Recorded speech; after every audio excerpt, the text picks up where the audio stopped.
अभी इससे पहले मैं आप लोगों को अलंकार की परिभाषा बता चुका हूँ और ये भी बताया हूँ कि अलंकार को दो भागों में बांट कर पढ़ाया जाता है, एक शब्दालंकार और दूसरा अर्थालंकार। तो आज हम शब्दालंकार के बारे में आपको बताएंगे।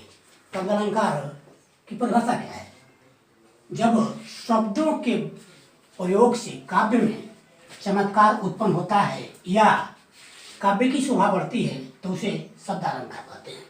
अर्थात जब शब्दों का प्रयोग किया जाए और काव्य का सौंदर्य बढ़ जाए या काव्य में चमत्कार उत्पन्न हो जाए तो उसे शब्दालंकार कहते हैं। शब्दालंकार के चार भेद होते हैं।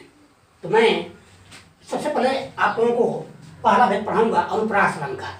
अनुप्रास अलंकार के बारे में अनुप्रास अलंकार, जहाँ काव्य में किसी वर्ण की आवृत्ति एक से अधिक बार होती है वहाँ अनुप्रास अलंकार होता है। आवृत्ति का अर्थ क्या होता है? आवृत्ति में होता है बार बार आना, बार बार आना, दोहराना।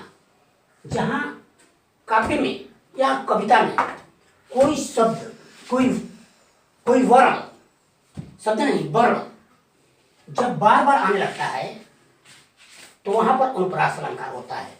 जैसे कालिंदी कूल कदम की दारण, अर्थात देखेंगे कालिंदी कूल कदम की दारण, यहाँ क वर्ण की बार बार आवृत्ति हुई है। क वर्ण जो है वो बार बार आया है। जैसे कालिंदी में का, कुल में को, क में कदम में क, की, यहाँ 1 2 3 4 बार क बार वर्ण की आवृत्ति हुई है।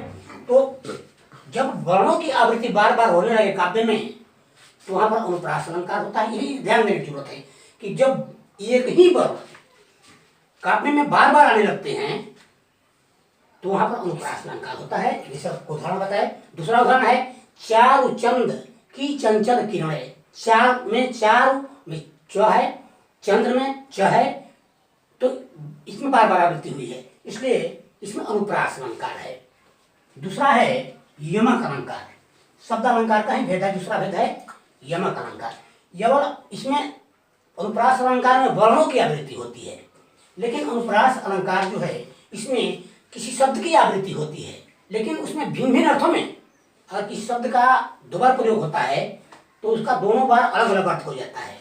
तो ऐसा हो कि यदि काव्य में किसी शब्द की बार बार आवृत्ति होने लगे और भिन्न भिन्न अर्थों में उसका की आवृत्ति हो, अर्थात अलग अलग अर्थ बताएं, तो वहां पर अनुप्रास अलंकार होता है। इसका किसी परिभाषा है जहाँ काव्य में एक ही शब्द अनेक बार आए परंतु उसका अर्थ भिन्न हो तो उसे यमक अलंकार कहते हैं। जैसे काली घटा का घमंड घटा, यहाँ पर घटा दो बार आया है। काली घटा का घमंड घटा, फिर यहाँ पर घटा आया है। ये दोनों घटाई शब्द है, लेकिन इसका दोनों का अर्थ बदल गया है। यहाँ काली घटा, घटा माने बादल, का घमंड घटा, घटा माने कम हुआ।